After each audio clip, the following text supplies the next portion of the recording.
We're live in Salford for a TV first. It's Boris Johnson versus Jeremy Corbyn. The ITV debate.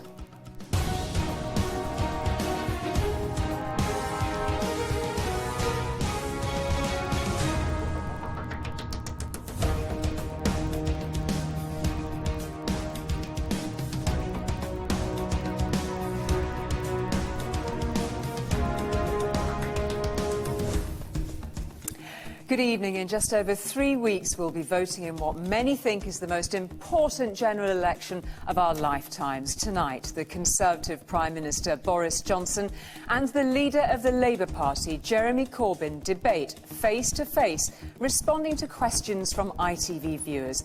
And you at home can take part too using the hashtag ITVDebate. Later tonight at 10 o'clock, you'll be able to see other leaders on ITV when Lib Dem Joe Swinson, the SNP's Nicola Sturgeon, the Brexit Party's Nigel Farage and Green Party co-leader Sian Berry will be interviewed live by Nina Hussain. But now it's time for Boris Johnson versus Jeremy Corbyn. Before we take our first question tonight, they'll each now make an opening statement. Mr. Corbyn, it's over to you. Thank you, Julie, and to everyone watching this debate tonight. This election gives you a real choice about your future, the future of your community and of our country. Labour is offering real change and real hope. We will build a fairer Britain that cares for all, where wealth and power are shared. The Conservative government is failing. It's failed on the economy, on the climate crisis, the National Health Service and on Brexit. We will get Brexit sorted by giving you, the people, the final say and implement whatever you decide. Too many families are without a proper home, struggling to make ends meet, while tax cuts are handed to the super rich. We can do better than this with a Labour government on your side, a Labour government for the many, not just the few. Mr. Corbyn, thank you. Mr. Johnson.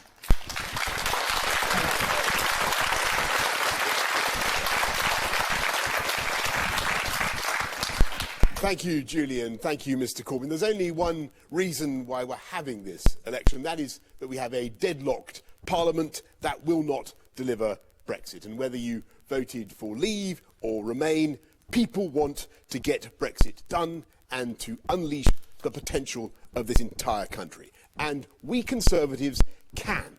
Because if you vote for us, we have a deal that is ready to go, approved by every one of the 635 Conservative candidates standing at this election. And as soon as we can get that deal through Parliament, as we can in the next few weeks, we can get on with the people's priorities. And that's the choice. Dither and delay, deadlock and division under a Corbyn-Sturgeon coalition with 2 referendums, another one on the EU and then another one on Scotland, or we can end this national misery, break the deadlock, get Brexit done and make 2020 a year of prosperity and growth where we invest in our NHS and deal with the cost of living. Together, let's take this country forwards. Thank you, Mr. Johnson.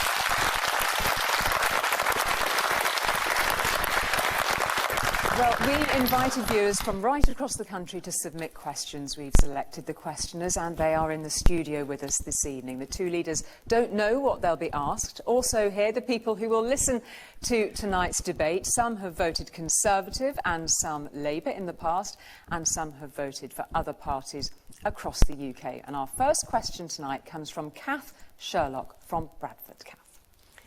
Both of you have promised that Brexit will be resolved in the next few months. But you are really telling us the truth. There have been so many broken promises. Can you reassure me that we will not be talking about this forever? Thank you very much indeed, Kath. So a question about the timetable for Brexit. To respond first, Mr. Johnson. Well, thank you very much, Kath. And yes, we certainly will come out on January the 31st because we have a deal that, as I say, is oven ready. It's ready to go.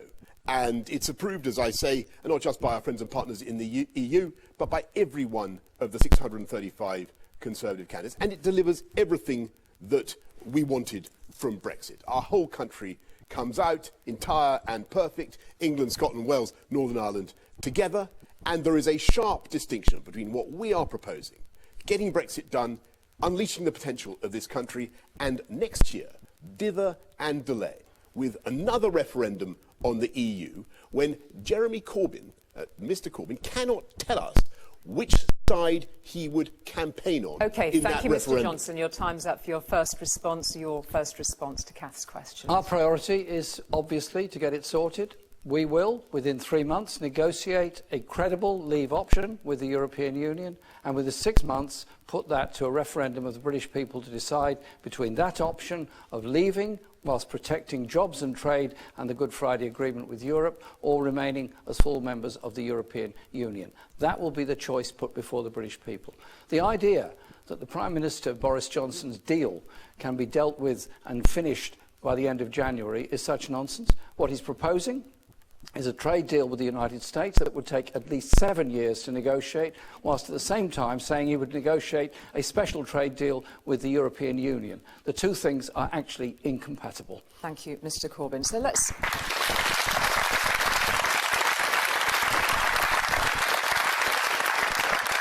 So to open the debate, Mr Johnson said that he claims he has a deal that is ready to go, that you would have to negotiate a new deal after 3 years since we voted to leave the European Union. On that point, how would you respond? Well, the Prime Minister, Boris Johnson, voted twice against Theresa May's deal, one time for it, then proposed his own deal, which narrowly got through the House of Commons with the support of the DUP, which is actually even worse than Theresa May's deal. He cannot protect jobs in this country on that basis. And I think it is time that we actually recognise we have to maintain a firm and good trading relationship with Europe. Otherwise, more jobs will be lost all over the country, as they've already been lost because of the uncertainty.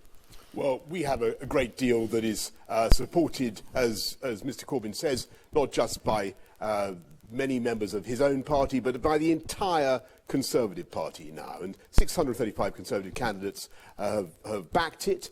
And what is the alternative? It's under Jeremy Corbyn and the Labour Party to consecrate next year to a 3-month extension in which he would, Mr Corbyn proposes to negotiate a new treaty, and then to put that to the people in a referendum. But we don't know, and I've asked this before, we don't know on which side Mr Corbyn would campaign. Is he going to campaign for leave or remain? Can we ask Mr Corbyn to respond to that? Very clearly, we will negotiate.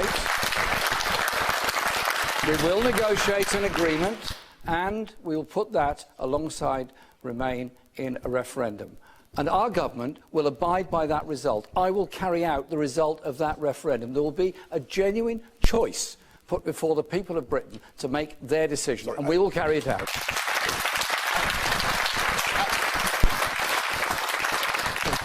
At this election, what we're asking is for a mandate to govern. And Mr Corbyn is asking the people for a mandate to conduct a new negotiation next year when we don't need one because we've already got a deal. I think what people need to understand is whether he believes in the deal that he is proposing to do. Does he actually want to do this deal? Because if he doesn't believe in it, or if, absurdly, he was then going to campaign against it in the forthcoming Perhaps you'd like to put the question directly to Mr Corbyn. What is the point of Brussels offering him this deal? And I wonder whether Mr Corbyn could now tell us, are you going to campaign for leave or remain? I want to bring people together, therefore there will be a referendum in which that decision will be made by the British people, and our government will abide by that decision. When you say you'll get it done, really, Mr Johnson, you are going to embark on probably 7 years of negotiations with the United States on a trade deal. You've already indicated that you will allow our National Health Service to be put at risk by a trade deal with the United States. You've already indicated that you would do a Canada-style agreement, which took at least 7 years to negotiate. So you're not going to get it done in a few months, and you know that perfectly well.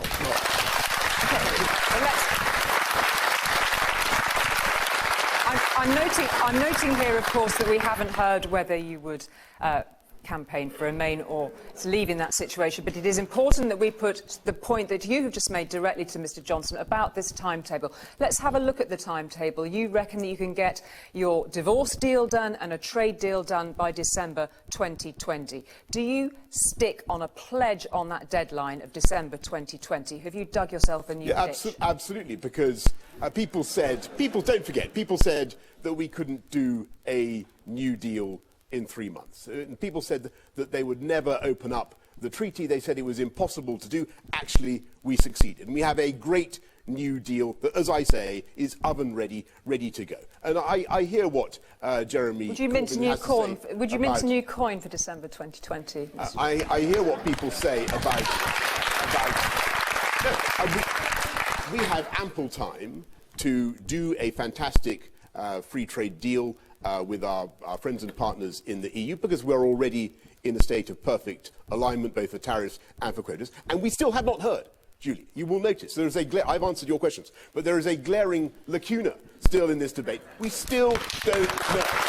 I'm sorry to say, we still don't know. There is a vast inanition. Okay, allow an enigma, Mr. Mr. Corbyn Is respond to the Jeremy question Corbyn from Mr. going Johnson. to campaign for the deal he proposes to do, or is he going to invite his Labour colleagues to destroy let's allow Mr. the Corbyn to contraption respond to that. he's created? Thank you, Mr. Johnson. That's one What I've said, and it's very clear, 3 months to negotiate, 6 months for a referendum, and that will bring that process to an end. What we know of the government's proposals, what we know of what Mr Johnson has done, is a series of secret meetings with the United States in which they were proposing to open up our NHS markets, as they call them, to American companies. Freedom of Information Act request was made in order to find out what happened at these meetings. That's what happened at these meetings. Every single line of this document redacted out. A document here of US-UK negotiations, summary of specific negotiating Let's allow objectives, Mr. full Johnson. market access for US products to our National Health Service. You're going to Mr. sell Johnson, our National on that Health point. Service out to the United States and Big Pharma. This is an absolute invention. It is completely untrue. There are no circumstances whatever in which this government or any Conservative government will put the NHS on the table in any trade negotiation. Our NHS will never be for sale. And I'm amazed how often this comes up. The only reason that it comes up is because Mr Corbyn is trying to conceal the void at the heart of his Brexit policy and refusing to answer the question of which side he would take. Because the public have a right to Thank you, Mr. know. Corbyn. Just very briefly, I've made the position clear. We will have a referendum, we will have negotiation, and we will abide by that result. It's the British people who will make that decision. I do think, very briefly, we just need to move on to another question since on the Brexit. Prime Minister has claimed Thank the you. NHS is not under threat, We're going to come why to the then NHS very shortly, did his Mr. government Corbyn. agree with the US that there should be, in the terms of negotiations, full market access for United States medical companies into our National Health Service? Okay, we're going to talk about the NHS a little further a little later. And we're now going to go to our next questioner, staying with the issue of Brexit. John Firth wants to ask about the possible threat to the Union, which could mean the breakup of the United Kingdom. John. Is the Union worth sacrificing for Brexit? Thank you very much indeed for that. Is the Union worth sacrificing for Brexit, Mr Corbyn? Well, I hope the Union is not going to be broken up or sacrificed in this way, but the agreement that the Prime Minister negotiated, or he's put towards to Parliament, was about creating a border between the Republic of Ireland and Northern Ireland, creating a different customs arrangement for Northern Ireland with the rest of Ireland, having promised to the Democratic Unionist Party he would never do that. Clearly, there is an issue there. Clearly, there are issues all around about this deal that he's proposed. And I do think that this deal is damaging to this country, damaging to the rights that we have at work and consumer protection and environmental protection in this country, and very damaging to manufacturing industry jobs all over Britain, some of which have already gone because of uncertainty over Brexit. Thank you very much indeed, Mr Corbyn. Mr Well, Johnson. we have a deal that keeps the whole of the UK together as we come out of the EU, and of course Jeremy Corbyn and the Labour Party, be in no doubt about it, in order to secure power and the keys to number 10, are going to do a deal, and they probably already have done a deal, with Nicola Sturgeon and the SNP to form a Corbyn-Sturgeon coalition, and the price of that deal, the price of Nicola Sturgeon's support, let's be in no doubt, she's made it absolutely clear, would be a second referendum on the union with Scotland. I don't think we need another referendum on the union with Scotland. I've ruled it out. We had one in 2014. The people of Scotland voted very substantially to stay in the most successful political partnership of the last 300 years. Why put this country, this great country, through another referendum on Scotland? And why have a second referendum? OK, thank you very much indeed. And why have a second referendum? That's time up on your first response to that. Thank you very much indeed. So just as a quick, set something down in front of us, gentlemen, for clarity, is the union more important than Brexit, yes or no? I think I ought to be able to reply to this nonsense. Will you be able to rely on that? I'd just like to have the idea there's going to be a coalition between Labour and the SNP. There's not going to be a coalition between Labour and anybody else. There are no deals that have been done, and there will be no deals that are done. OK.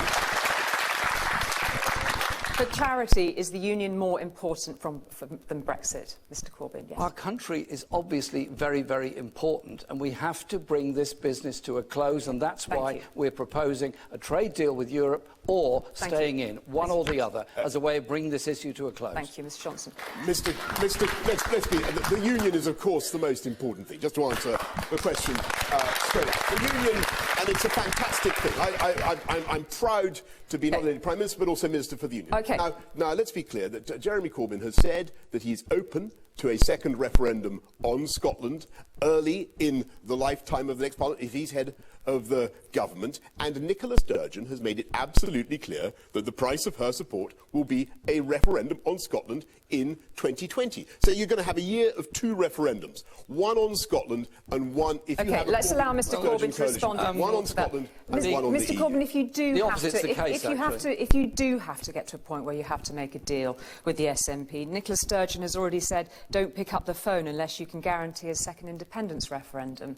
Can you rule it out before the end of the first year? I've said there would be no deal with the SNP. There would be no support for a Scottish referendum in the early years of the next Labour government, because I want to invest in Scotland and give Scotland the $70 billion it needs in capital investment. If the SNP leadership choose to put the Conservative government back in office with its austerity programme, that's their choice. He was going to rule it out.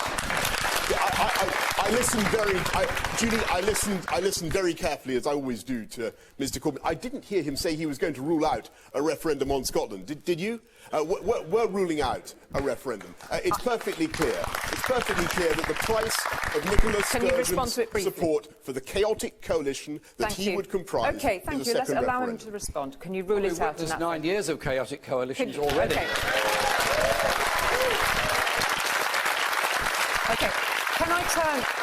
Can I turn, please, to the issue of Northern Ireland? In your hustings for your leadership race, Mr Johnson, you said, under no circumstances, whatever happens, will I allow the EU or anyone else to create any division down the Irish Sea. You spoke at another conference a year ago, saying that that would damage the fabric of the Union. And now, here we have your deal that you've presented to Parliament. Absolutely. And that deal means that the whole of the UK can come out and do free trade deals around the world and do a great deal with our EU friends and partners, Northern Ireland included. What the people of Northern Ireland don't know... Got a trade deal down the Irish Sea, trade border down the Irish Sea. Not at all.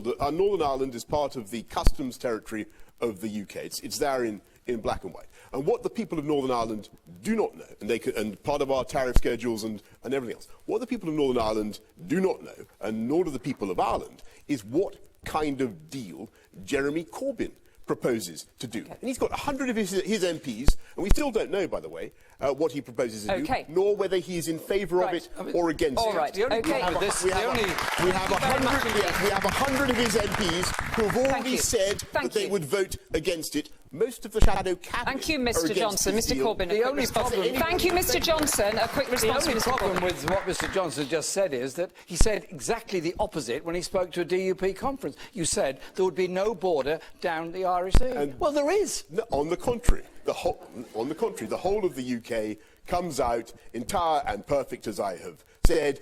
We do free trade deals together. We take back control together. We have our own immigration So why system. have you for said instance. then that we can take back control of our borders? And one of the many mysteries about Mr. Corbyn's deal is would he take back control of immigration, all right, well, we are which people voted for? We are going to stay on the issue We are going to have an Australian-style points. Thank you, Mr. Johnson. System. We're going to stay on the issue of Brexit. Thank you, Mr. Johnson. We're going to stay on this issue of Brexit. And underlying this whole issue, of course, is the question of trust and leadership. We have had hundreds of questions on this, and with that in mind, it's over to Fahad Saoud. This whole nation will have watched you both throughout this campaign in utter despair. At the heart of all of this is one very simple question. How can we trust you?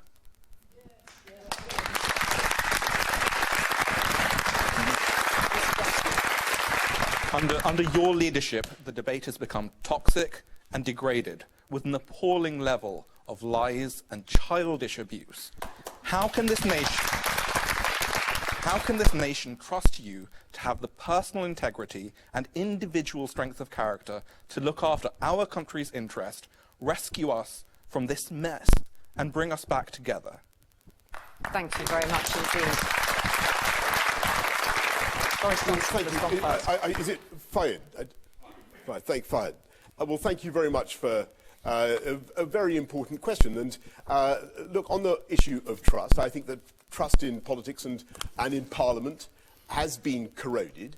And that is the most fundamental reason for that is because Parliament asked the people to vote on membership of the EU, and then Parliament has repeatedly refused to honour that promise, to respect the views of the people. I'm afraid that Jeremy Corbyn and the Labour Party are now blocking Brexit. The way I think it's absolutely true. The way to restore trust in politics is to get Brexit done and move forward. We have a great deal that enables us to do it. I'm unclear as to why it's necessary to spend another year in a debate about Brexit, which is, as Fahad says, is corrosive. Thank you very much. Time is up. Mr. Corbyn, your first response. Trust is something that has to be earned, and as a public representative, you have to listen to the people that elected you in the first place, and you have to listen to people all over the country in all walks of life. I spend a great deal of time travelling around the country, listening to people, be they chief executives, workers, people sweeping the street, or the homeless. Everybody you meet knows something you don't know. Leadership is about listening to people, trying to put their ideas into practice and finally come to a decision in which you can take a country and our society forward. My style of leadership is actually to listen to people and try and bring consensus together in my own party and obviously within Parliament. Because the issues we face of division in our society do have to be conquered. They're not going to be conquered by diktat, but only by listening and taking us forward that way. Thank you very much. Fahad put his finger right on something very specific in this question. How can the nation trust you to have the personal integrity and the individual strength of character? Mr. Corbyn, how would you respond to that particular point? I think we have to represent people, take decisions and be honest with people about why you're taking the decisions that you are and how to bring people together. My whole strategy on Brexit has been to recognise whether you voted Remain and live in a private rented accommodation and in poor and in London, voted Leave and you live in the north and are in the same situation, your issues are the same. The problems of poverty, inequality and division within our society. Bring people together, don't divide them. I would just say to Fahad, look at what I have said I'm going to do as a politician, and look what I've delivered. Whether it was as Mayor of London or now as Prime Minister, I said that we would put 20,000 more police officers on the streets of our city, and we are of our country, and we are recruiting them now. I said we'd upgrade 20 hospitals and have 40 new hospitals. That programme is going ahead. We are uplifting funding for education across the country. We're lifting up the living wage by its biggest ever expansion. Okay, but this and is about... I said we would deliver Brexit, and we will deliver Brexit. Thank you. But we can We're only do it about, if we clear this parliamentary blockage. Forgive me, Mr Johnson, but this is about personal integrity and individual character. Does the truth matter in this election? I think it does. And I think it's very important. I think it's very important to hear from... I've been very clear about the deal that I've done. There it is. It's in black and white. You can read it. We don't know. We don't know what Mr Corbyn is proposing. He won't come clean with the electorate about what he is proposing to do, Corbyn, nor will he come clean about whether please. he would Thank support you, Mr Johnson. that deal Mr. or Corbyn. not. I think we've been very clear on our policies in relation to Europe. I think we're also very clear on all the other policies that will be unveiled in our manifesto on Thursday, and they will be accompanied by a fully costed grey book with it. So every pledge we make will be fully funded, because I believe the British people deserve that knowledge, deserve to know what we're going to do, and deserve a government that is actually not going to preside over rising homelessness, increasing inequality and chaos in the NHS. Okay. Instead, they're going to invest in the future of this country. Gentlemen, will you take some personal responsibility for the way the debate has unfolded in politics in this country? We know, of course, Mr Johnson, that people point to the fact that you promised 40 times on record we'd be out of the EU on October the 31st.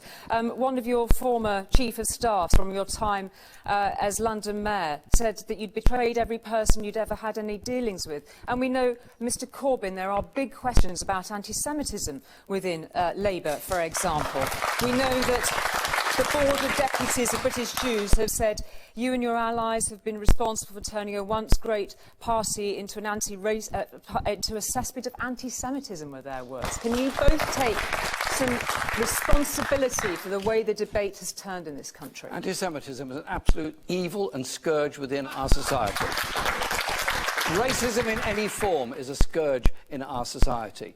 I have taken action in my party where anyone has committed any anti-Semitic acts or made any anti-Semitic statements. They are either suspended or expelled from the party, and we've investigated every single case. We do take this very, very seriously indeed, because I do not want to live in a society where racism is rife. I understand and recognise the history, the desperate history of the Jewish people in the 20th century, which came about from an unrestriction of anti-Semitism in the 1920s. We've got to stand up against racism in any form in our society. Thank you. And on the question of telling the truth in politics, Mr Johnson, your response to that, the points that I put you on those issues. Well, I'm just listening with open mouth to what Jeremy Corbyn had to say about address the point. About what he's done to stamp out anti-Semitism in the Labour Party, because I'm afraid it's a complete failure of leadership, what's happened in the Labour Party with anti-Semitism. But the failure of leadership is even worse when you look at what is happening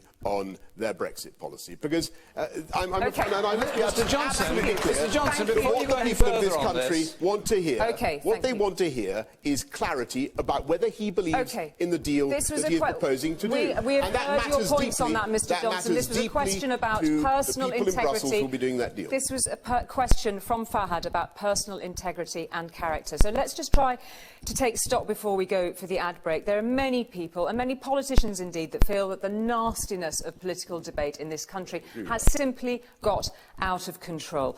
Will you two tonight look at one another, and no matter who becomes Prime Minister, make a gesture to improve things today? Could you make a pledge and promise that whoever becomes Prime Minister improves the nature of debate in this country? The debate in Parliament before Parliament was dissolved was vicious and horrible, and some terrible remarks were made, particularly to and about women MPs. I asked the Speaker to convene a meeting of all party leaders. Mr Johnson sent a representative there, and we agreed that this was unacceptable conduct. And I absolutely agree with that. Thank you. Will you both make a pledge to improve things? And perhaps, gentlemen, could you shake hands to make a pledge to improve politics? Look, thank you very much indeed. I strongly agree with what Jeremy Thank you. Well, then you might need to make some other statements as well. OK, we've got a pledge from you both there. After the break, a promise from us. We will move on from Brexit to other issues this evening. Next, on Johnson versus Corbyn, we'll be talking about issues like the NHS, the economy, and possibly Prince Andrew.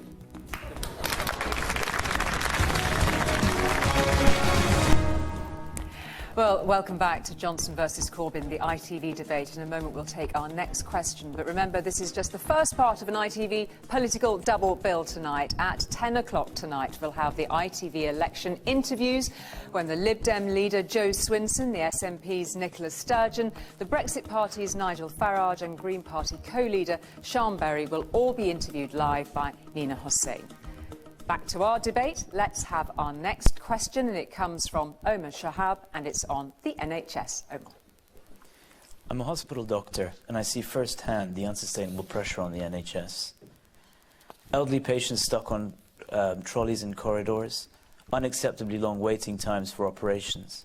Aside from pledging more money for the health service, how will you ensure that the health service can meet future demands, and would that involve any privatisation?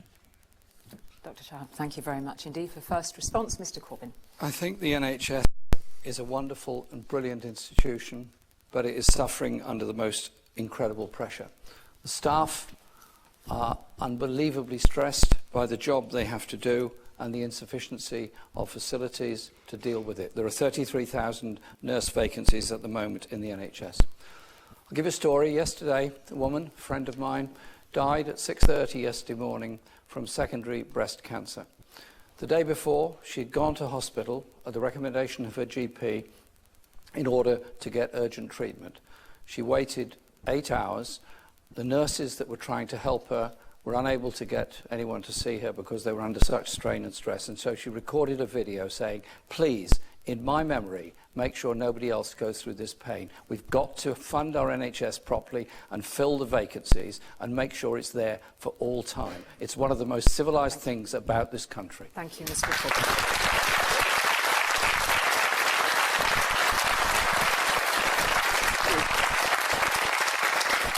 Well, thank you, Omar, and I agree passionately with what you've said about the NHS. It's absolutely vital that we support it, and it is one of the single most beautiful and brilliant things about Britain and about our society. And we are determined to fund it not just now, but for the long term. In this One Nation Conservative government, we're putting record sums in, £34 billion. We are, as I said earlier on, we're not just upgrading 20 hospitals, but we are building 40 new hospitals as a result of the decisions taken by this government. We will invest in GPs. We'll have tens of thousands more nurses, 6,000 more GPs. And our objective is to have a health service that is not just better for doctors and nurses, but better for patients as well.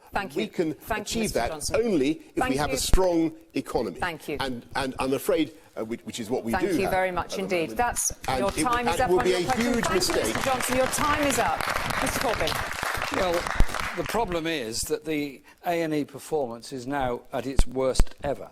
There are 4 million people waiting for operations. There are all the vacancies that have not been filled within the NHS. The Health and Social Care Act allows the privatisation of services. And indeed, we have the nonsense of our National Health Service being taken to court by private operators because they didn't get contracts from it. Let's end the privatisation within the NHS and instead have a fully funded NHS for all people. Let Mr Johnson respond on that.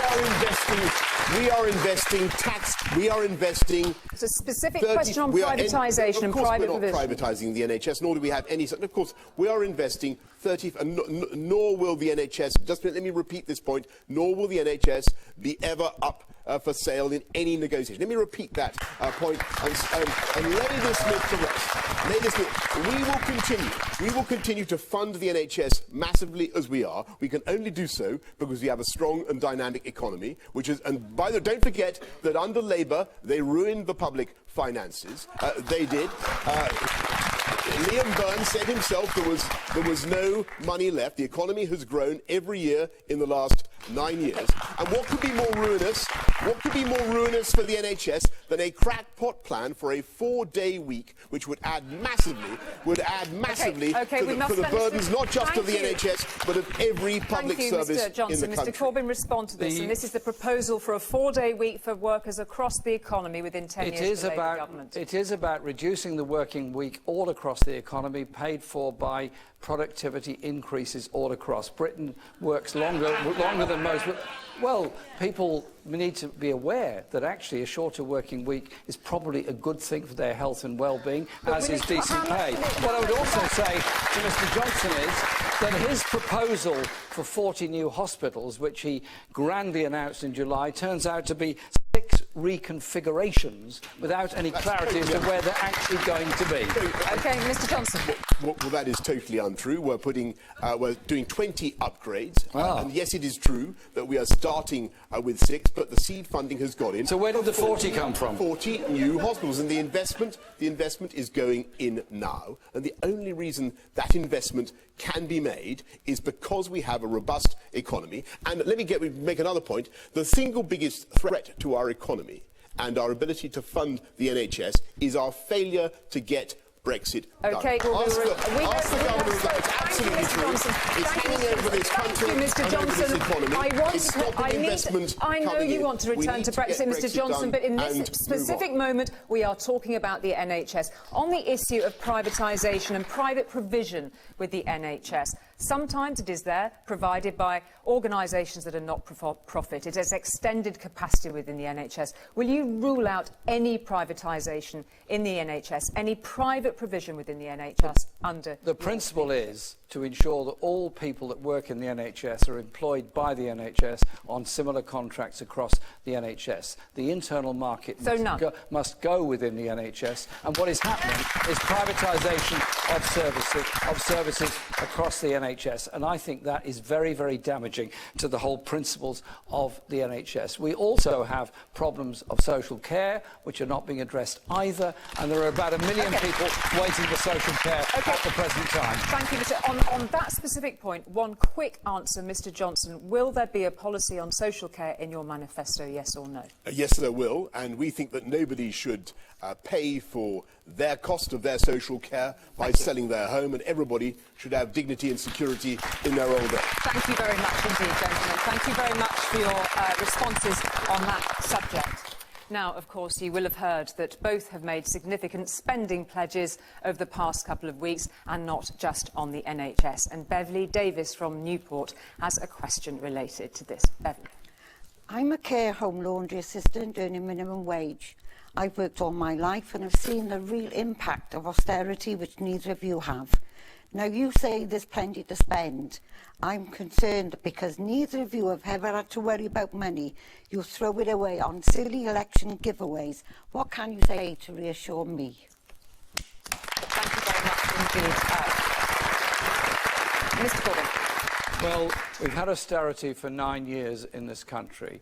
We've had a growth of billionaires in this country. We've had a growth of extreme poverty in this country. We've had a growth of personal debt from people trying to look after children, look after older people. I think the first thing has to be an increase in wages by having a £10 an hour living wage for all people, an end to zero hours contracts, and an investment strategy across the country that does give us an increase in manufacturing jobs all across Britain, which we're not having at the present time. I think this election is a turning point in the way in which we're going to manage our economy in the future. Thank you, Mr. Corbyn.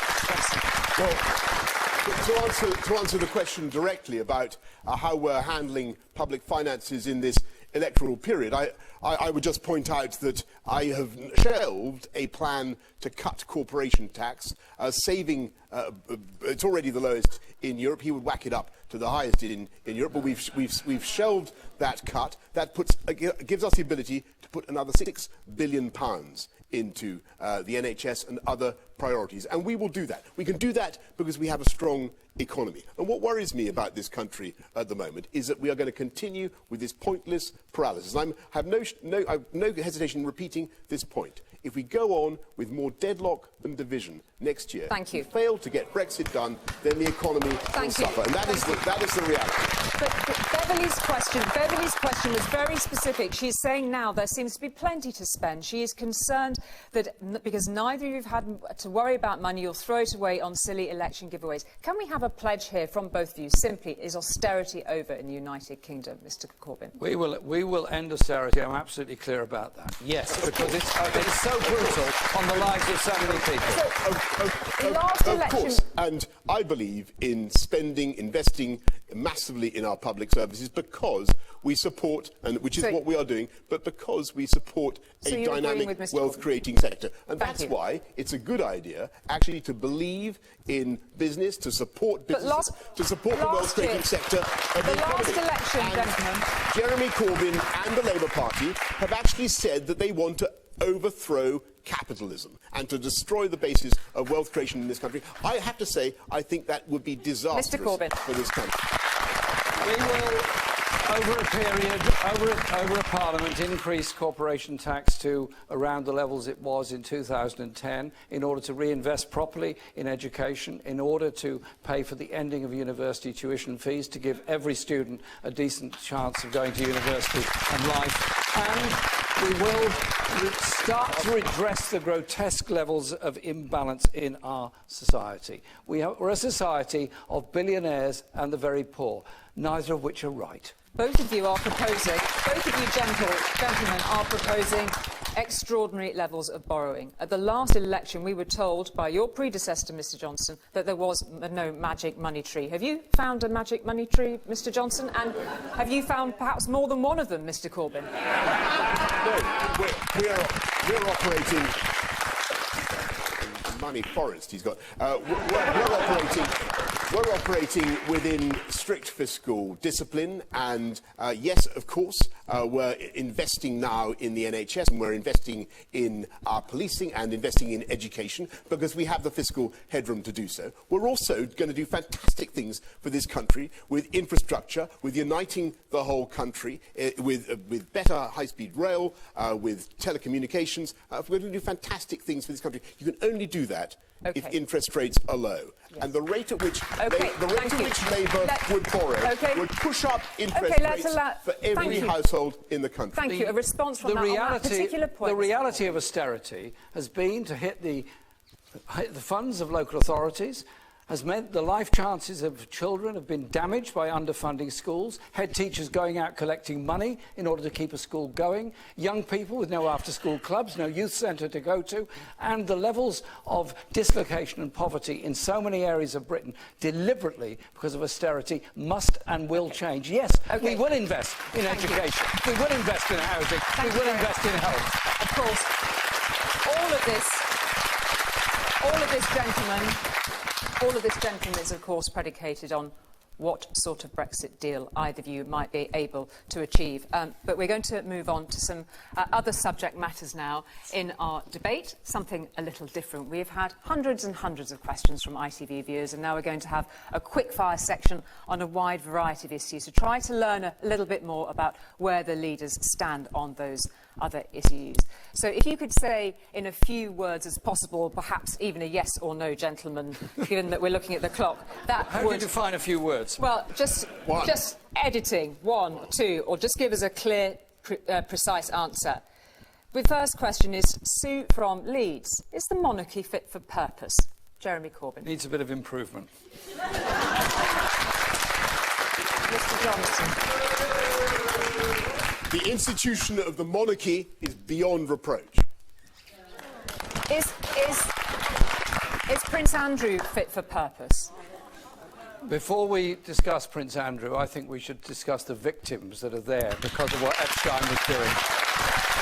And I think there are very, very serious questions that must be answered, and nobody should be above the law, but the primary position ought to be the proper treatment of those people who are victims of the most appalling behaviour by apparently Epstein and many others. Thank you very much indeed, Mr Johnson.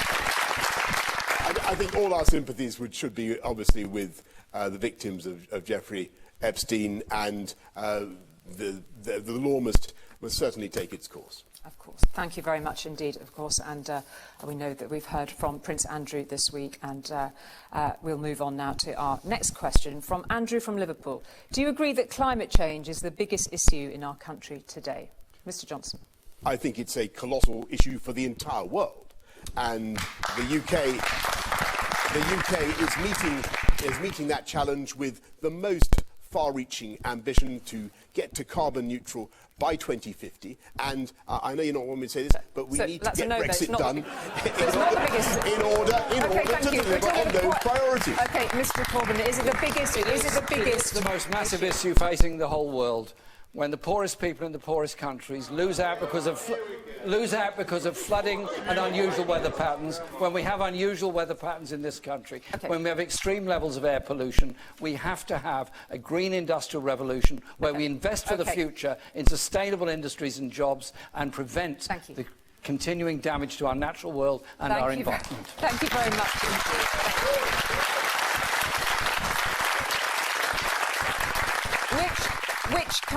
This is a question from Tony from Bristol. Which current foreign leader do you most admire, Mr Johnson? Which current foreign leader? Well, it's a very good question. I think I would like the EU 27, all of them, because they did me a fantastic deal, which enables us to come out of the EU. And I have yet to hear, and I'm going to ask him again. I've yet to hear what the leader of the opposition would do with his deal and whether he campaigned for leave or remain. I feel obliged to ask this question. Mr Johnson, Mr Corbyn. I think the person I admire most in the world at the present time is the General Secretary of the United Nations, Guterres, trying to bring the world together. OK, thank you very much indeed. OK, didn't get quite through as many as we thought we might, gentlemen, but we're going to have, before our concluding statements, perhaps time for one more short seasonal question, and this is from Ben West in Kent.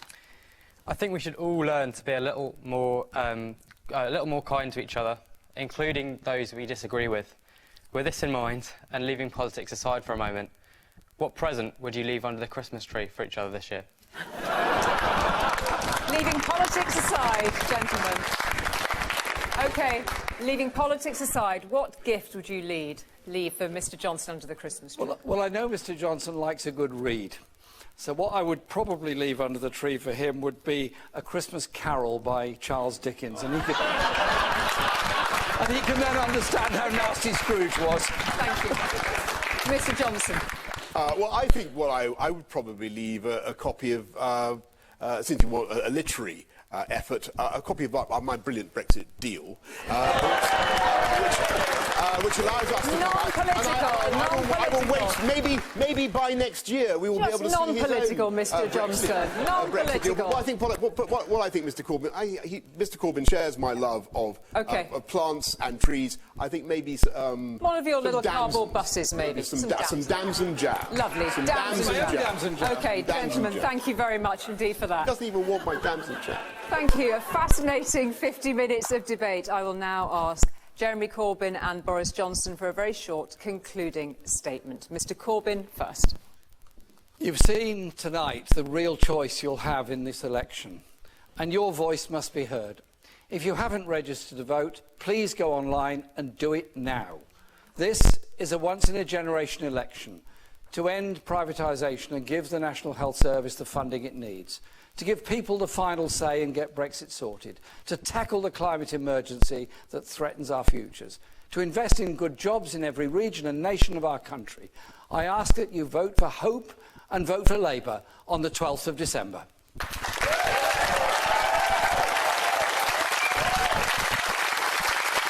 Corbyn, thank you.